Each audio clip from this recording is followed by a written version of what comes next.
Tere jälle! Tervist! Räägime täna teraapiast ja vaatame mis veel. Jah, kuidas läheb. Vaatame jooksvalt. Jah, just. Jah. Nii, ja, ma olen nagu, kõik teavad sõna teraapia, aga nad vist ei ole päriselt mõtestanud endal, mida see üldse tähendab. Siis ma mõtlesingi, et me võiks sellest rääkida. Sa võiksid natuke rääkida, mida üks siukene või kuidas välja näeb üks teraapia seanss siis. Ma saan rääkida sellest, mida mina teen, eks ju. Et erinevaid teraapia meetodeid on olemas, et ma ei tea, kuidas teised seda on üles. No mõtlen, et kui inimene sinu juurde näiteks peaks tulema või mõtleb, et võiks teraapiasse minna ja ta valib sinu, siis kuidas see nagu välja näeb? No kui ta tuleb nõustamisele, siis me räägime, mis on tema probleem. Ja siis lõppkokkuvõtteks siis ma kaardistan ära, kus kohas ta endaga on, mis on need probleemid, mis on need mustrid, mida ta tahab muuta, eks ju. Ja lõppkokkuvõttes ikkagi nagu selgitan välja ka, et mis on tema eesmärk lõpuks. Mis see teraapia tema jaoks on üldse, miks ta siia üldse tuli. Ja annan nagu vastutused alla. Sest, seda tuleb teha, sellepärast paljud inimesed tulevad selle mõtte. Arstile? Ma teen ta korda. Et arst annab rohu ja siis rohi teeb ta korda. Jah, väga paljudel on selline arvamus ja nad pettuvad, kui nad saavad teada, et nii see ei käi. No jah, muidugi. Selles suhtes arsti juures on palju lihtsam käia. Ta annab tableti sulle. Jah, selg valutab, võtta tablett, rohkem midagi tegema ei pea. Aga ükskõik, mis teraapia toob sulle lihtsalt nähtavale need mustrid, millest sa käid kogu aeg. See ringiratast, eks ju. Ja mis segavad ja takistavad sul edasi liikumast elus. Ja need samme pead sa hakkama ise tegema oma elus, eks ju. Teraapia annab sulle lihtsalt selle suuna. Või siis need näitab sinu siis komistuskime, mis sul nagu elus. Eriti süsteemne teraapia, eks ju, et siis me vaatame ka seda süsteemid, kus need hakkavad nagu pihta juba need kordused. Et tavaliselt me ju võtame sealt eelnevatest põlvkondadest kaasa endale igasuguseid korduvaid mustreid, uskumusi, programme, tundeid on ju. Et selgitame siis välja, kus kohas see algus on saanud ja miks sa siis seda kannad, eks ju, ja kuidas seda muuta. Et mina teen konstellatsiooni põhiliselt, individuaalselt ja hingamisteraapiat. Nüüd hingamisteraapia on natukene teistmoodi, et siis me iga kord, kui klient tuleb, siis ta räägib sellest aktuaalsest teemast, mis tal parasjagu on. Lahkame seda, siis ma võib-olla erinevaid meetodeid kasutan siin, kas teraapiakaarte, et seda alateadvust nagu tööle saada, et hakkaks nägema neid seoseid. Ja siis võtame ühe teema korraga, iga kord.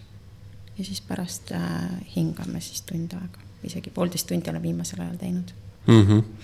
Et üks on see rääkimine, teine on siis see hingamine on rohkem selline kehatöö, siis saab neid emotsioone sealt vabastada ja keha lõdvestada, õppima keha lõdvestama, see on nagu hästi oluline inimeste jaoks, nad ei oska seda. Ja ma arvan, et lisaks selle, et nad ei oska, nad tegelikult vist isegi päriselt ei saa aru. Ei saa aru ka, jah. Et millal see, kas nüüd ma olen lõdvestunud või ma olen selili lõdvestunud. No seda saab hästi selle järgi aru, kuidas sa oma keha hoiad, eks ju, et kui sul on ikkagi mingid turjavalud või kaelavalud või on sul ärevus kehas, et siis sa tead, et su keha on pinges, et sa ei ole lõdvestunud ju päriselt, on ju. Ja mis see trauma on, trauma kehas, eks ju. Trauma on mingi olukord, millega sa ei ole toime tulnud. Su närvisüsteem ei ole sellega toime tulnud ja siis ta talletub sinna lihastesse ja sinu kehasse ja siis hakkab see väljenduma. Tunnen, kuidas see väljendab ala seljas paremal poolel praegu. Eks ole. Tegelikult praegu, nädal aega juba. Midagi sul seal istub. Midagi seal istub, jah. No jah. Et teraapia on... teraapiasse saad hästi palju teada enda kohta ja sa saad ka mingid sammud, mida teha kodus, aga suurem töö käib kodus. Sa oled ise käinud teraapias, sa ju tead, kuidas see käib. Seda küll, jah. et sellist asja ei ole, et inimene tuleb siia ja siis ütleb, et tee nüüd palun mind korda, eks ju, või siis on minu meest korda. Seda ei ole, et päriselt see teraapia. Ma mäletan, kui mina hakkasin käima, siis minu jaoks oli see nii põnev. Ja see oli nagu neid ahhaasid tuli nagu vendrast saelaudu ja siis hakkasid nagu aru, need asjad on sellepärast, need on sellepärast, okei. No see ongi nagu see mõte, eks, et inimene hakkab ise nägema neid asju, mida ta oma elus teeb ja mis toovad talle neid probleeme, eks ju. Ja siis hakkab seda muutma ise, on ju. Konstellatsioon ka ei tee su keha terveks selles mõttes, on ju, et kui sul on ikkagi pinged kehas, siis tuleb minna massööri juurde, kehaterapeudi juurde, tegeleda oma kehaga, eks. Konstellatsioon toob lihtsalt esile need, kus need on alguse saanud, on ju. Ja siis vahest on see selline hingeline teema ja siis nende lahenduslausetega siis saab kergemaks seda enesetunnet, on ju. Ja siis see loob mingi muutuse sinu sees. Aga ikkagi tuleb ka selline eks ju, nüüd ma näen, et see on see. On ju, mingisugused ühendused hakkavad tekkima, mingisugused sellised kohad, kus sa nagu näed selgelt, et ma saan aru, miks see minul nii on, eks ju. Et see ei ole mingisugune võlukepp, mis muudab terve sinu elu ära, et käid ühe korra konstellatsioonis et siis lähed koju ja absoluutselt kõik on uus, on ju, nagu võlukepiga on, kõik on nagu uus mees no, ja uued emad, isad. No muidugi võiks olla, aga ei ole nii. Et see muutus tuleb ikkagi sinu seest välja poole, eks. Sinu suhtumine muutub oma abikaasasse või naisesse või mehesse, eks. Mitte, et see naine muutuks või mees muutuks, et sinu enda suhtumine on muutunud. Noh, suures pildis, kui enda suhtumine muutub, siis muutuvad need teised inimesed ka. No selles mõttes, et sinu jaoks, kuna sinu suhtumine on muutunud, siis sa näedki teda teise pilguga, eks ju. Aga see tähendab seda, et tema nüüd kuidagi energeetiliselt seal hakkas muutuma, sellepärast et sina konstellatsioonis käisid. Just. Noh, see ei ole nii, eks ju, et sa lihtsalt lähed koju ja võib-olla hakkadki nägema seda suuremat pilti, miks su partner nii on käitunud, on ju, mis on minu osa siin. Sa hakkad rohkem oma osa nägema. Miks partneris mingid asjad häirivad või hakkavad? Ja siis ühel hetkel sa saad aru, et võib-olla see ei olegi partneri viga üldsegi, et see ongi minu enda teema olnud kogu aeg. Ja see partner teeb endiselt edasi neid asju, aga see lihtsalt ei häiri sind enam, see ei ole probleem enam, eks ju. Ja siis me räägime, et partner on muutunud. No ei ole nii. Noh, vaata, kui naine kodus näägutab kogu aeg, on ju. Ilmselgelt mees läheb kaitsesse, on ju nii? No kaua võib, eks ju. Ma hakkan kaitsma ennast, eks. Ja siis, kui naine nüüd käib selle teemaga teraapias ja ta enam ei nääguta selle mehe kallal, siis mees vaatab, ma ei peagi enam kaitses olema, eks ju. Nüüd saab kuidagi teistmoodi asju lahendada. Aga see tähendab, et tema muutunud on. Vaid see, kes teraapias käis, tema suhtumine on muutunud. Ta on aru saanud, et näägutamine ei vii mitte kuskile. Või siis viib veel suurema probleemini, eks ju. Et see on see muutus.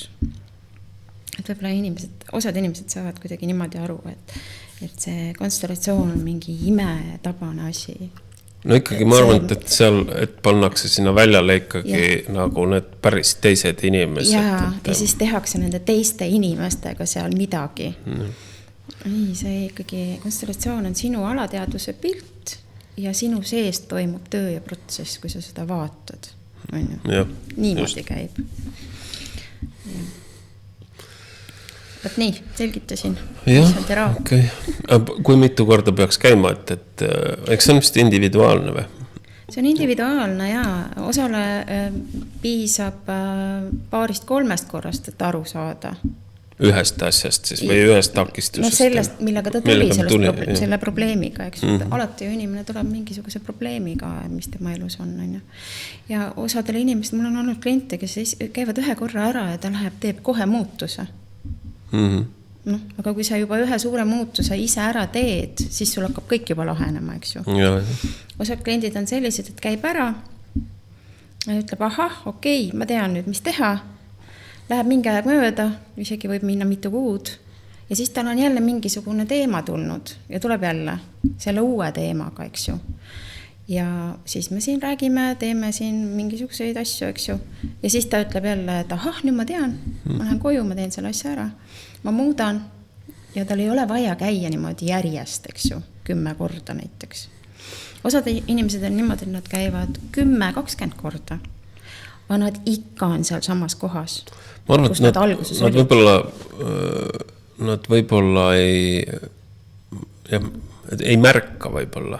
Ma arvan, et ikkagi peaks hakkama nagu märkama suures pildis neid oma mõtteid või oma käitumist peale seda. Kindlasti, et need, kes võib-olla, kes nagu ei teadvusta või ei märka, siis nendel ka, siis tulevadki need 10-20 korda, et ikkagi ma arvan, see välismaailm on ikka sisemaailma peegeldus, et ikka kui see ikka peegeldab ikka sama asja sul jätkuvalt edasi, siis see peaks olema nagu hea märk, et kurat mingid muutused ma olen ikka tegemata jätnud vist. No ikka, ega muutus toimub alati siis, kui sa ise teed neid muutusi. Mitte, et sa käid terapeudi juures, terapeut teeb mingi tšiki-priki sulle ja siis su elu muutub. Seda ei ole. Mõni inimene on selline, et ta käib 100 erinevas teraapias. Ta kõik käib läbi ja siis saab aru, enda mõistes teraapia on mõttetu, see ei mõju. Aga see fookus on ikkagi seal väljas, eks ju. Et teraapia, tal on mingisugune ettekujutus, et teraapia peab tegema mind korda. Mitte, et mina ise teen endaga tööd. Jaa, aga teiselt jälle ma mõtlen, et kes nagu valibki siis mitu, et iga terapeut väljendab ka ju erinevalt. Võib-olla mõni asi lihtsalt jõuab inimeseni teatud moodi. Kindlasti. Niimoodi on ka võimalik, jah. Et sa käidki ja otsid mingit seda oma asja, mis sulle kõige rohkem sobib ja siis jääd sinna pidama. Aga on selliseid nagu vanasti oli selline sõna vaimseid prostituut, kes käivad kursustelt kursustele terapeudi juurde ja kogu aeg räägivad, et teraapia nendele ei tööta. Kõik on mõtet, eks ju. Siis, eks ju, selliseid on ka, igasuguseid inimesi on. Absoluutselt. Ja igale terapeudile meeldib muidugi selline klient, kes on ise hästi motiveeritud oma elu ise muutma. Väga lihtne on sellise kliendiga tööd teha. Jaa, aga kui terapeudi juurde juba tuled, siis võiks nagu selles valmis olla või miks see inimene tuleb ikkagi? Väga inimesed tõesti väga palju arvavad seda, et ma tulen teraapiasse ja siis minu partner muutub. Mina ei muuda, mina ei pea ennast muutuma, aga minu partner muutub. Et siis võib seal ju käia, et kui ise... Ta lihtsalt käib. Ja käimise pärast. Ja lõpuks on ta ikkagi pettunud sellepärast, et ma annan andeks, ma ei saa su partnerit muuta kuidagi kaudjuhtimise teel. Eriti kui partner ei taha muutuda. just. Et siis, kui sa ise ei suuda seda partneris seda muutust tekitada oma suhtumisega, kuidas siis mina kuidagi siin teraapia ruumis, ma pole näinudki seda inimest, eks ju, suudan teda muuta siis nagu läbi selle, et ma räägin sinuga. Ja, just. Kui sa ise ei taha nagu muutuda, eks. Et see nii ei käi. Et jah, igasugust kontingenti on olemas. Aga sa teed nagu coachingut ka või siis ikkagi ainult nagu selles suhtes teraapiat? Ei, me ei tee coachingut, ma ei ole õppinud coachingut. Puhtult selle pärast. Aga meil lihtsalt olen nagu inimesega rääkinud ja juttu rääkinud küll niimoodi 1.5. Et me ei olegi rohkem midagi teinud, kui ainult rääkinud ja sellest on abi olnud. Et ma olen rääkinud lihtsalt oma vaatenurka ja peegeldanud talle seda, mida tema mulle räägib ja küsinud küsimusi, eks ju. Ja juba osadele inimestele see on juba väga suur asi. Sest on, nagu väga paljud ütlevad, et issand, ma ei olegi niipidist asja nagu vaadanud. Ma ei olegi selle nurga alt seda asja näinud. Et ega see, mis see teraapia on, see on lihtsalt teine vaatenurk asjadele. Sest me oleme nagu, silmaklapid on siin ees, eks. Ja siis meil on mingi ainult üks vaatenurk sellest, mida meie teame. terapeut annab sulle lihtsalt rohkem vaatenurk, jah. Et sa saaksid hakata nagu laiemalt vaatama seda, et ei ole ainult üks võimalus siin elus, et on rohkem võimalusi. Jah, ma arvan ka, et siin nii minu tutvusringkonnaski, et ikkagi, ma ei tea, inimesed ikkagi arvavad vist, et mingi, et just see, nagu sa ütlesid, mingis mõttes ei pea mitte midagi tegema, aga lihtsalt ühel päeval hakkab teistmoodi minema, et seda on ka nagu päris palju, et seda väga palju, jah. Noh, väga palju on veel sellist uskumust inimestel, et teraapia on mingisugune hullu arst. Ma arvangi, et ma kusjuures täna mõtlesin selle peale, et peseb ajusid. Mitte niipidi, aga et võib-olla sellepärast inimesed ka teraapiasse osad ei julge nagu tulla. Esiteks on see, siis ma pean tunnistama, et mul on midagi viga. Teiseks, ma arvan, meeste poolt on ikkagi see, et siis ma pean tunnistama, et ma olen nõrk, ma ei saa oma eluga hakkama. Ja siis antakse mulle hinnangut, niimoodi oledki oma elu elanud või? Ei saa sellega, ei tule sellega ise toime. Ja, kindlasti on seda, kindlasti on ka, jah. Aga õnneks hakkab meeste seas minu arust ikkagi ka paranema, sest mul tõesti käib palju mehi. Õnneks. Ma ei tea, äkki mul on mingisugune omadus leida meestega kuidagi ühine see keel või? Ma ei oska öelda, millest see on. Ma arvan, et sa oled otse ütlemisega ja meestele meeldib. Just, see võib ka olla, sest ma just olen mõelnud seda, et mida mehed vajavad, eks ju, nad vajavadki seda otsa ja omadega, on ju. Nii, kuidas asjad on. Just. Et jah, mehed hindavad seda küll rohkem kui naised. Võib-olla küll, jah. No vähemalt mina olen küll mõelnud, et ma nagu varasemalt, ma ei viitsi mõelda neid vastuseid välja otsida. Kõige parem oleks, kui mulle öeldakse, et kuule, asi on nii, siis lajad, ma olen öelnud masohist, et siis saad siukse laksu vastu vahtimist ja siis see lööb kohe pildi palju selgemaks kohe. Aga vaata, kõige rohkem on nagu kasu sellest, kui mitte terapeut ei ütle sulle ette. No jah, eks ju. See peab ikkagi ise tulema. Kui sa ikkagi ei ole valmis seda vastu võtma, seda infot, siis olgu see terapeut või olgu see ükskõik kes, ega ei jõua kohale. See on ka õige. Aga kui sa ise hakkad kuidagi see taipamine hakkab sinu enda seest tulema, terapeut lihtsalt näitab ja küsib õigeid küsimusi ja siis sa hakkad ise vastama nendele küsimustele ja siis sa saad aru, et oi, see on küll õige. Mida ma teinud olen, eks või et muidu see võib jääda niimoodi, et tema ütles. Tema ütles, jah. Et see on nagu kõige parem, kui klient saab ise aru, et mida ma teen selleks, et see asi kogu aeg niimoodi kordub. See on kõige parem. Aga vahest ei jõua ka see kohale. Ju siis on vaja veel kannatada seda elu. Ja, mõnel on see kannatust on vaja ikkagi. Kui sul on ikkagi uskumus, et elu ongi kannatus, ega sa siis väga kiirelt ei võta omaks seda, et elu ei pea olema kannatus. Sest sul ei ole nagu õrna aimugi, milline see elu siis on, kui kannatust ei ole, eks? Jah, ja teisalt ma arvan, et seal on nagu kannatuslik elu on tuttav, õnnelik ei oskagi olla. Sest kogu aeg on näpp pulsil ja see on juba natukene selline adrenaliinilaks ka, eks ju, sul on see keemiline protsess seal kehas juba ja su keha on harjunud sellega. Aga kui sul on elus kõik hästi, kõik nagu liugleb, siis tundub imelik, kuskilt ei sügele. Midagi oleks nagu puud, et kuidagi liiga rahulik on olla. Ja. Osad ütlevad, et igav hakkab. Et siis ei ole põnev enam. Ja siis ongi see, et inimesed käivad siin teraapias ära, osad nagu saavadki selle aha-momendi ka, et okei, ja, ma saan aru küll. Aga lähevad koju ja siis kodus on kõik ju sama. Muutust ei tee, lähevad samasse keskkonda, samade inimeste juurde ja nad lähevad üsna ruttu tagasi sinna vanasse.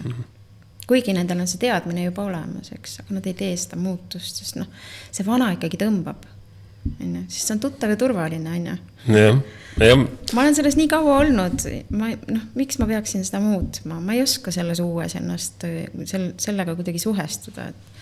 Ja see hirm ka, et aga ma jään siis nendest inimestest ilma. Ja. Ja see oli, no, nagu me rääkisime eile siin, et see oli minul ka suur hirm, et jääd inimestest ilma. Teine asi, ma mäletan, ka mõni aasta tagasi tuli mingisugune mingi aastavahetuse teema, uuel aastal läksin tööle, mul oli nüüd hakkab kõik asjad muutuma. Läksin tööle, mul siukene pettumus oli, sittagi, kõik on täpselt samamoodi. Siis läks, ma arvan, mul läks mingi nädal aega siis ma sain kurat, aga teised inimesed on ikka samasugused, nagu nemad ei ole kellegi eelmine aasta mingit lubadust andnud ega mingisuguseid sarnaseid ootuseid endale tekitanud, nagu mina nagu olin tekitanud. Et siis oli väike pettumus küll tookord, ma mäletan nagu. No, ma olen rääkinud sulle, et ootused toovad kõige suurema pettumuse, eks ju. No jah. Mida rohkem sul on elus ootusi, seda suurem pettumus on. No jah, aga eks ole, aga ma mõtlen, et nagu mingisugused ootused ei ole, inimene nii laisk, ma ei tea, kas ta viitsib üldse hommikul voodist üles tõusta, kui mingid ootused. Mingit ootust ei ole. Yeah. Mina arvan, et see vastupidi, kui sul ei ole ühtegi ootust, siis on elul kogu aeg võimalus sind üllatada. No seda küll, jah. Siis on jälle see, et ma laiendan oma seda silmapiiri. Et kui ma ootan midagi, siis ma ootan ju jällegi ainult oma selle kitsa vaatega, eks ju. Sellega, mida ma juba tean. Aga kui ma ei oota mitte midagi ja vaatan, kuidas asjad hakkavad jooksma või lahenema, niimoodi, et ma lihtsalt jälgin seda. Ja siis võib tulla selline koht ja enamasti tulebki ja mõtled, et vau, nii ma poleks arvanudki, et see asi võib ka laheneda ja see tavaliselt laheneb veel niivõrd lihtsal moel, palju lihtsamal moel kui see, kui sina arvad, et see võiks laheneda, eks? Ja see on hea point, jah. Ma ei ole nagu sellele ise tegelikult niimoodi mõelnud, et see teades on ju, kuidas see meie alateadvus veel töötab ja kui sa tekitad ootusega, et need asjad mingid teatud moodi peaksid olema, siis sa teed teatud harjumuslikku käitumist. No ja kui käid kogu aeg seda ühtemoodi seda asja, no ega sealt ei saa väga teistsugused asja. No ja võtta see ootus on selline ka, et ta nagu kuidagi nagu loob pinget ikkagi sinu. No see ka veel, jah. Sellepärast, et sa hoiad nagu hullult kinni sellest mingitest raamidest, on ju. Et noh, see ei saa minna teistmoodi, see peab minema nii, eks ju, ja siis kehas tekib pinge, stress ja siis sa võitled sellega, on ju. Kui sa lahti lased sellest, et okei, mingu nii, nagu ta tahab minna, no siis ta läheb kuidagi orgaaniliselt ja palju lihtsamalt, on ju. Nüüd sa nagu tegeled sellega, ma ei tea, tükk aega ja noh, pusid ja oled seal hädas, on ju. Kui lahti lased sellest ootusest, siis lihtsalt see võib nagu niimoodi ära laheneda sulle, et poltki vaja midagi teha. See on nagu mingis mõttes nagu oja, et ta läheb siis niimoodi, kus tal kõige mugavam minna on ju. Just, jah. Minu arust on küll palju põnevam see elu, kui sa nagu ei oota. Ja. No vaata inimeste suhtes ka, meil on alati mingi ootus, on ju. Näeme inimest esimest korda ja juba me ootame temalt midagi, ise ei tunnegi teda. Ta võiks teatud moodi käituda. Jah. Ja olla eks ju. Ja siis ta ilmselgelt võib-olla ei ole selline, nagu sa arvasid ja siis sa pettud temas. Ja sa ei anna võimalustki temaga tuttavaks saada. Jah, mul on olnud seda päris mitu korda, kus esimese korraga tekib mingi pettumus, järgmisel korral lähed kuidagi eelarvamusega juba. Jah, aga siis mingil hetkel nagu lased sellest lahti. Mul on olnud, ma Hispaaniaski olin, et ma mäletan, olin seal vist esimesi kordi läksime sinna Eesti baari välja. Ma siia küll ei viitsi rohkem tulla, et need eestlased mul läks seal on, et nagu enamjaolt ei meeldi mulle. Aga mingi ülejärgmisel korral mingisugused teistsugused situatsioonid, need inimesed, kellega olid mingisugused eelarvamused nagu tekkinud, rääkisid mingitest teistest teemadest üldse. See ütles, et tegelikult päris huvitavad inimesed ei olegi nagu mina ootasin või mida ma arvasin või midagi siukest. Aga võtta minu arust see osade inimeste puhul, näiteks minul on küll niimoodi, et kui nad minuga kohtuvad ja võib-olla juba eelnevalt midagi teavad, keegi on midagi rääkinud äkki või ma ei tea, või on mingit postitust lugenud või on üldiselt mingi tohutu eelarvamus on tal või ootus minu suhtes ja siis ongi selle inimesega raske suhelda. Sest midagi on üleval kogu aeg. On energeetiliselt vaata sellist, et sa ei saa nagu vabalt suhelda inimesega, et midagi on nagu ees siin. Need ootused tekitavad sellist asja ka veel, eks ju. Et sa nagu kogu aeg tunned, et ta nagu seirab sind kogu aeg. No sa ei saa olla ju vaba siis. Absoluutselt. Ma saan aru, jah. Et sellel inimesel, kellel on need nagu ootused, nüüd hakkavad siis, üritavad seda siis teist inimest nagu suruda sinna, et sa vastaksid nendele ootustele. Ongi hea nii. Et tal on juba mingisugune ettekujutus sinust olemas, mis ei pruugi absoluutselt tõele vastata. Ja siis ta kogu aeg nagu nügib sind. Nii kaua, kuni ta siis selle rahulduse kätte saab, et no näed, ma ju ütlesin, eks ju. Et on mõne inimesega on hästi keeruline selle pärast suhelda, et kohe tajud ära, et mingisugune värk siin on. Mingi sein on ees. Ja vaata, kui sa lased oma ootuse vabaks, siis võib tekkida selle inimesega hoopis teine side ja ühendus on ja avastad, et vau, selline hoopiski. Mul oli täiesti vale arvamus sinust. Päris hea. Mõt, kus ma oleks nagu ise teraapias praegu käinud. Okay. Et ma ei tea, mis siin teraapist veel rääkida, et teraapia on päris äge asi, sa tuled rääkima terapeudiga lihtsalt ja terapeut räägib, kui tal on oma kogemusi, annab teistsuguseid vaatenurki sulle lihtsalt. See, lihtne on see asi. Ikkagi põnev, sa saad endast rohkem teada. Juba see. Ja see peegeldus on ikkagi hea, eks ju, näha seda, kuidas keegi sind peegeldab tagasi. Vahest käib närvidele ka, eks ju, enamasti ikkagi käibki. No tõde on valus ikka. Eriti vaata, me oleme vahest sellised vasturääkivad enda jutule, eks ju, et mõni inimene on selline, et ühes lauses ütleb ühe lause ja teises lauses ta ütleb täiesti vastupidise lause. Lükkab ümber. Lükkab selle sama lause just ümber, eks ju, et siis ei saagi nagu aru, et mis see siis õige on. Ta ise ei pane tähele seda. Ja siis, kui peegeldad talle seda, siis ta ütleb, ma ei ole öelnud nii, eks ju. Mis mõttes ei ole, just praegu ütlesid. Me teeme tegi automaatpiloodil asju, mida me üldse ei märka endas. Mina olen märganud seda, et varasemalt oli ka minus oli see asi, et kui ma olen midagi nagu välja öelnud, siis ma jäin nagu lõpuni, isegi kui mu mõtleme või muutus vahepeal, siis ma nagu jäin ikka selle vana juurde kinni.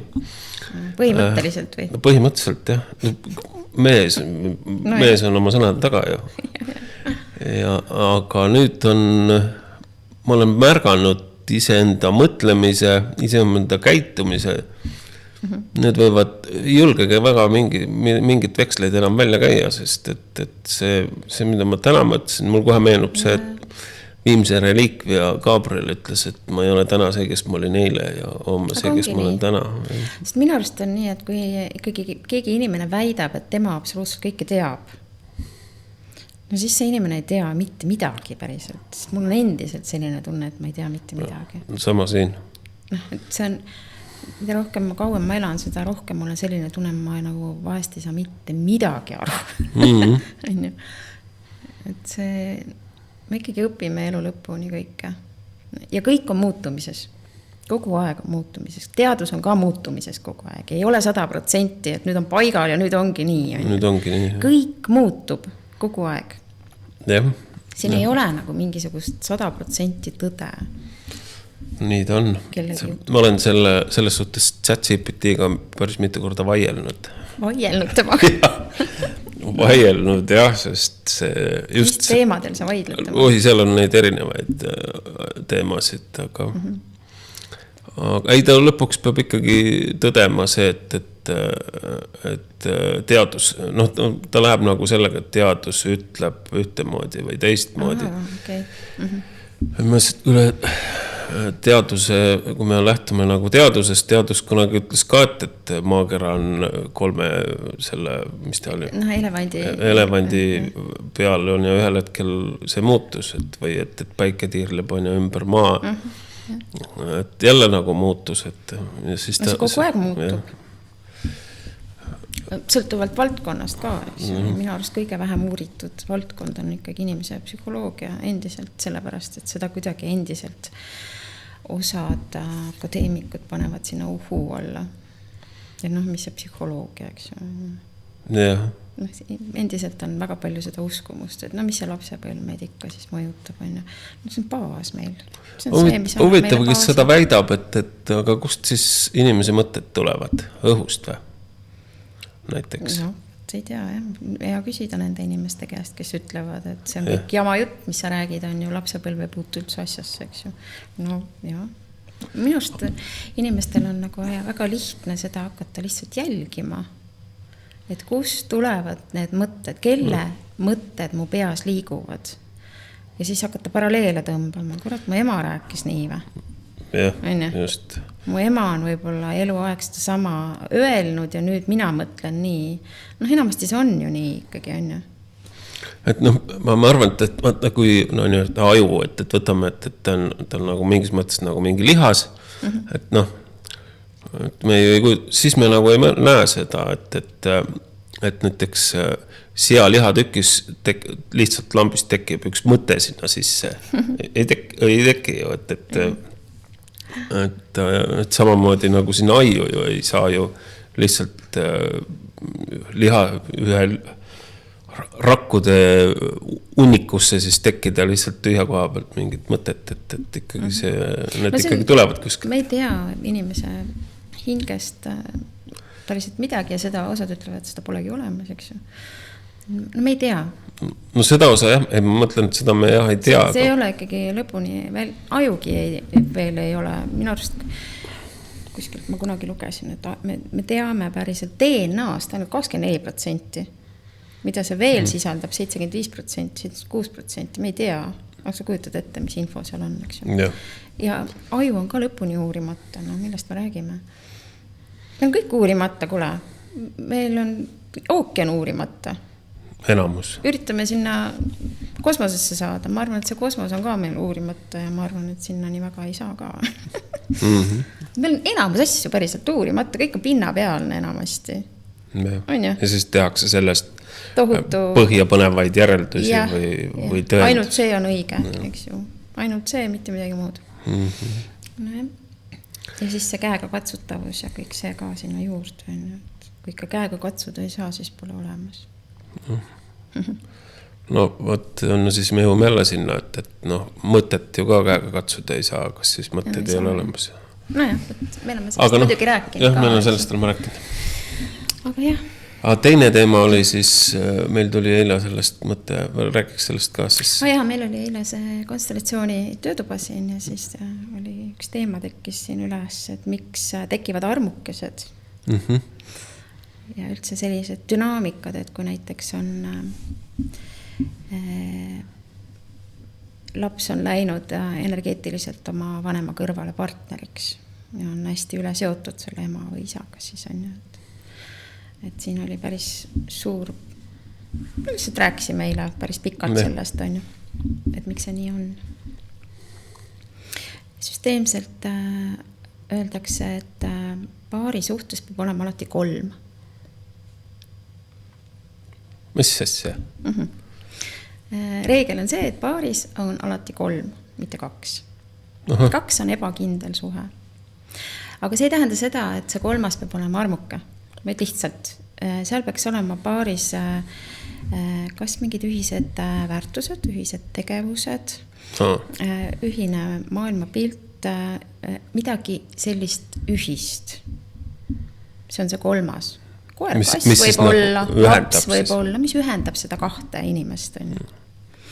Ja osadel juhtudel on ka see armuke kolmas, kui midagi muud ei ole. Et kui koera, kassi ja ühiseid huvisid ei ole, et siis tekib armuke sinna See kolmandaks. muidugi ei kindlasti välista seda, et sul koera või kassi või lapsi ei ole, eks ju. On jah.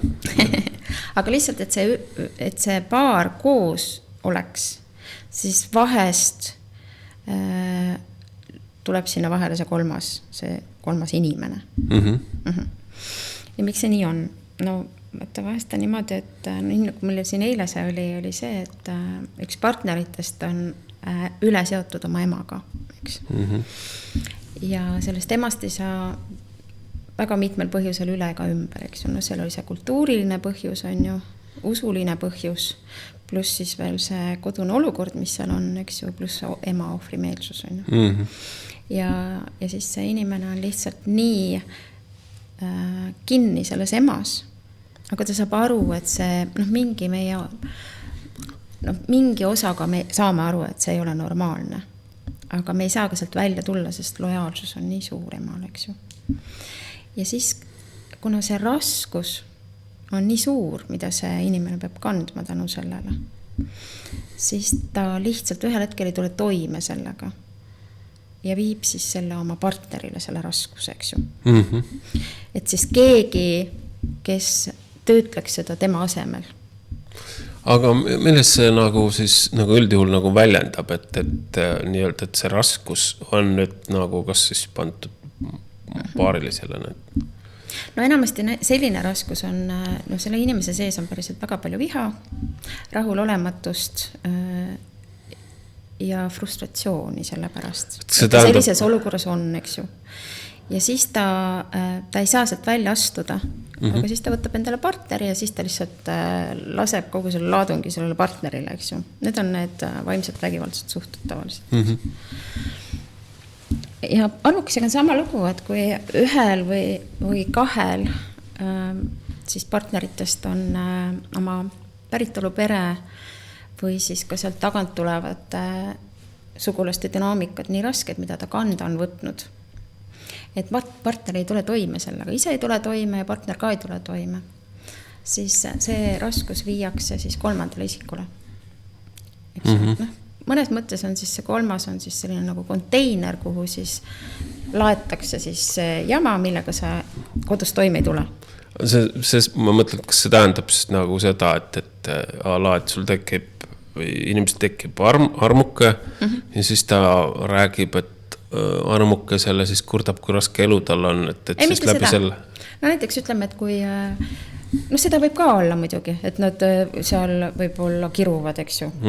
Seda võib ka olla. Aga ma arvan, et enamasti on ikkagi niimoodi, et see armuke ju ta toob ikkagi mingisuguse kerguse sulle. Eks? Mingi hetkelise vabanemise sellest olukorrast, mis sul on kodus näiteks on ju. Ma lähen sinna, seal on lihtsam, aga sa võtad ikkagi oma bagasi kaasa ju sealt. No ja kui me puht energeetiliselt räägime, siis mehed tühjendavad oma energeetilise bagasi selle naise sisse. Ja see naine jääb sellega. Ja nii ongi. Ja siis ta läheb koju tagasi ja siis tal on hetkeks kergem oma naisega näiteks on ju. Või mehega. Vahet ei oleks. Nii mehed kui naised teevad seda, eks. Aga armuke leitakse selleks, et midagi kergendada, on ju. Et ei peaks näiteks, kui on ka see põhjus, miks armuke tekib, et kui on ühendus kadunud mehe ja naise vahel, eks ju. Ei ole enam paari suhet seal, on, ma ei tea, ema ja isa, on ju. Paari suhe on kadunud, lähedust enam ei ole. Rääkida üksteisega midagi enam ei ole. Aga on väga suur pangalaen kahe peale. No siis samamoodi, eks ju. Võetakse see kolmas ja siis seda ühendust üritatakse siis luua selle kolmanda inimesega, samas lahku ei minda, eks ju. Selles mõttes armuke ei ole kerge olla. Ja siis see lootus tavaliselt, et see mees või naine siis jätaks maha oma selle abikaasa. On suht väike ikkagi. Ja isegi kui see peaks juhtuma, siis väga harva, kui need suhted armukestega ma just pidingi seda küsima. Jah. Et siis on see armukese pagas on nagu nii täis, et siis juba sealt hakkavad. No sellepärast, et kui sa nagu selles eelmises suhtes ei lahendanud ära oma näiteks abikaasaga neid probleeme, mis teil seal olid, eks ju, või seda raskust, siis sa võtad selle raskuse kaasa sinna uude suhtesse selle naisega. Hakkad seda lahendama anyway. Ja seal on juba topeltkoormus on ju, ja siis tuleb sinna veel kaasa siis selle armukese raskus on ju. Ja. Et noh, on küll sellised juhtumid, kus võetakse see armuke ja pärast võib-olla siis ütleme, et mees jätab selle oma naise maha ja elavad koos on ju tükk aega. On sellised ka olemas kindlasti, aga enamasti nad ikkagi ei kesta. Seal tekivad väga suured probleemid üsna kiiresti. Ja see on siis nagu peaasjalikult tingitud siis sellest, et mees on juba käinud sinna oma prügi juba valamas sinna. Ja, just.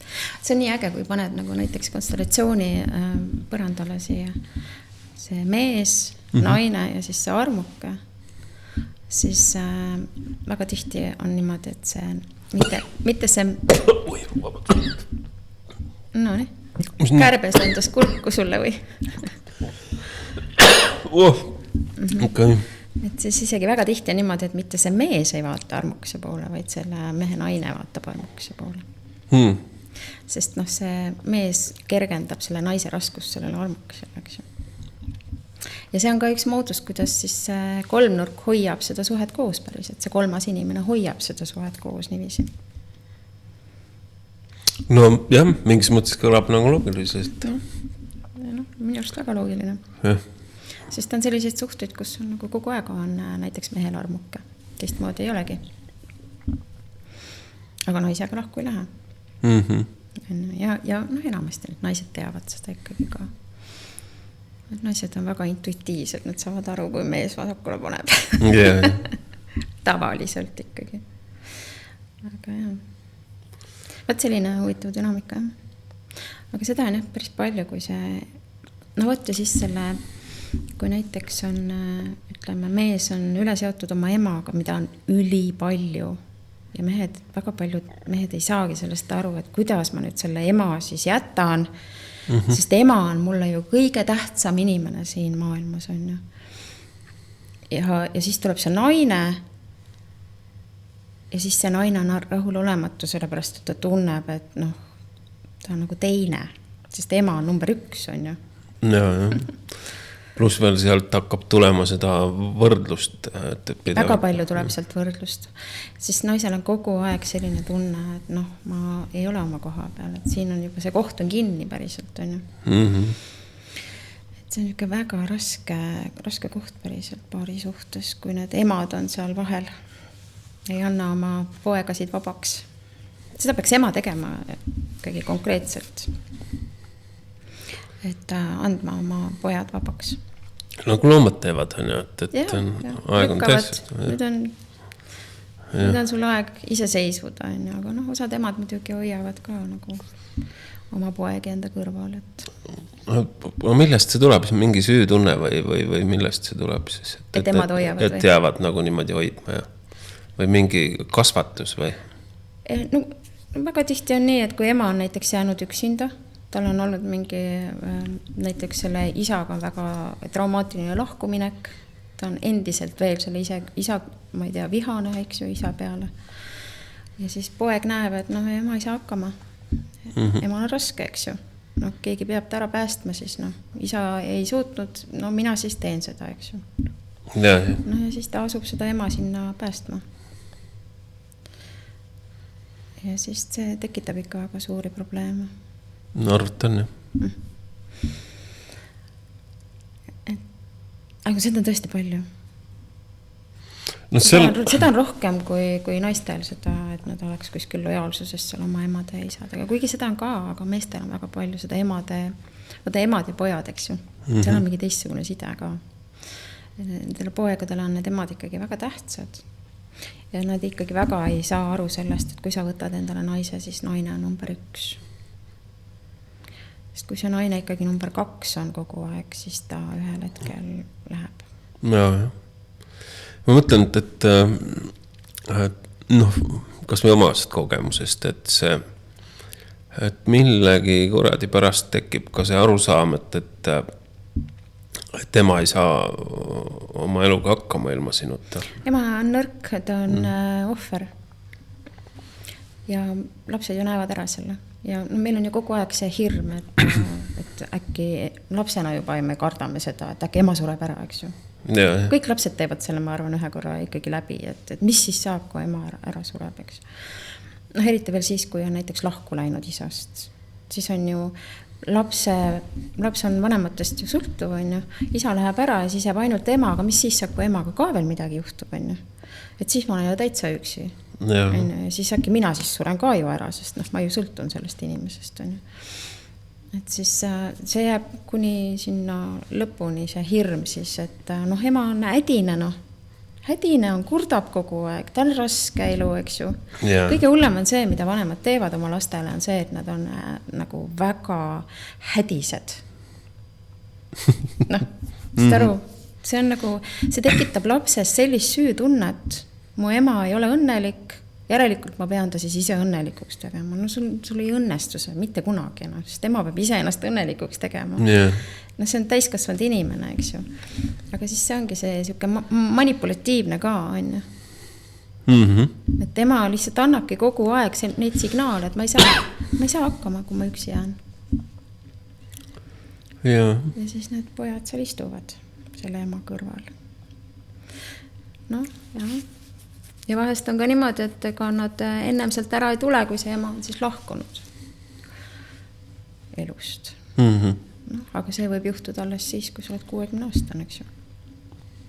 Või isegi 70 aastane. No võt, ja siis hakkame oma elu elama. Ja mis, jah.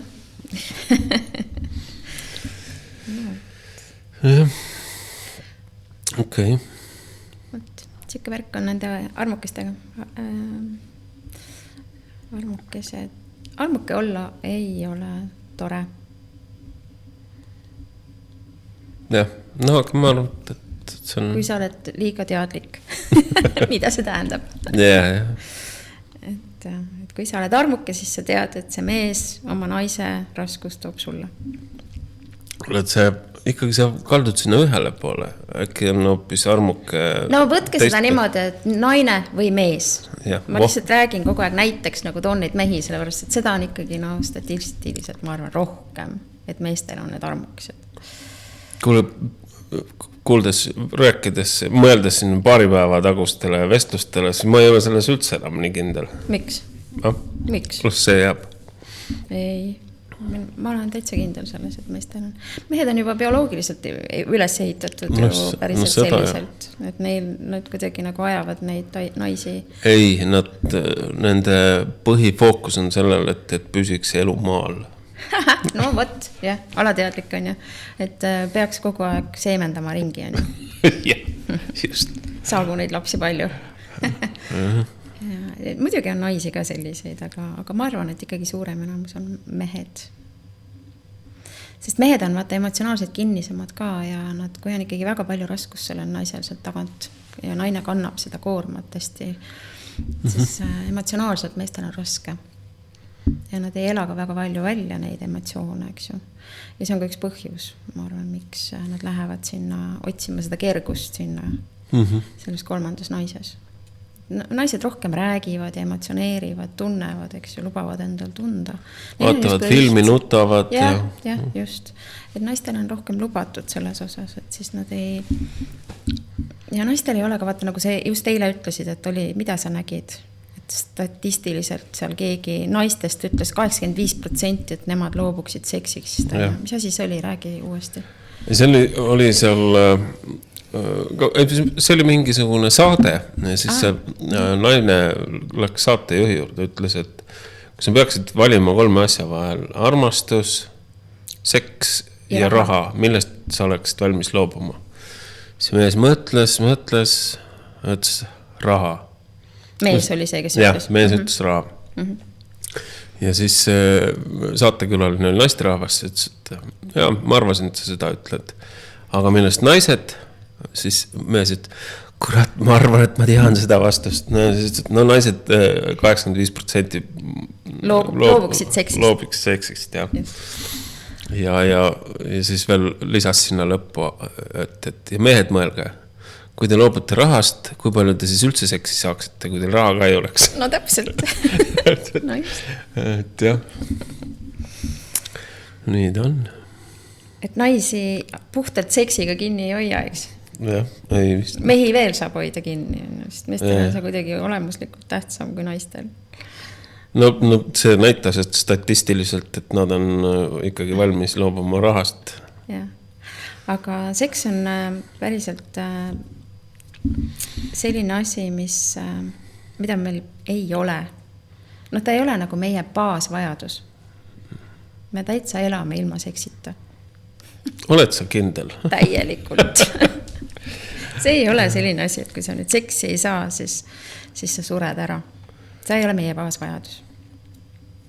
No vaata neid munkasid. No jah. Nendel on ju suisa ju keelatud, eks ju. Kuratile, teil nüüd juhul elavad päris kaua. No ongi, need hoiavad oma eluenergiat kokku päriselt. Öeldakse, et mida rohkem mees paugutab, seda rohkem oma eluenergiat ära on. No see mingis mõttes on ju see täitsa loogiline. Et eks sealt elutekkeks on ju seda energiat vaja, mida mees välja annab. Ja kui ta seda väga palju välja annab, ega kui see sealt jälle see kannu teema on ja kui see ikka sealt kannust kogu aeg kallad ja see tühjaks saab, siis saab tühjaks. No ja kes on väsinud peale seksi, eks ju? Tavaliselt mees. Jah. Okei. Siis sellest võiks oma järeldused ju teha. Jah. Jah, jälle õige. Nii on. Võt, siuke lugu. Üldiselt, kui on küsimusi nende dünaamikate kohta, siis võib küsida. Ma arvan, et väga paljudel on nüüd niimoodi, et mis jutt see on? No. Eriti armukestel. Jah. Vaat, kes teab. Võib-olla hakkab neid nüüd vähemaks jääma. Ei, seda ma ei usu. Seda ma ei usu. No praegult on meil see vaadatavus, aga võib-olla 10 aasta pärast on see vaadatus 1000 kordi rohkem. Siis sealt võib-olla 100 aasta pärast inimesed, võt kunagi oli üks hea podcast. Ja rääkisid siukest asja. No võt. Ma arvan, et paneme purki või? Paneme selle purki. Ja. Aitäh kuulamast. Aitäh. Tšau. Ja näeme jälle. Tšau.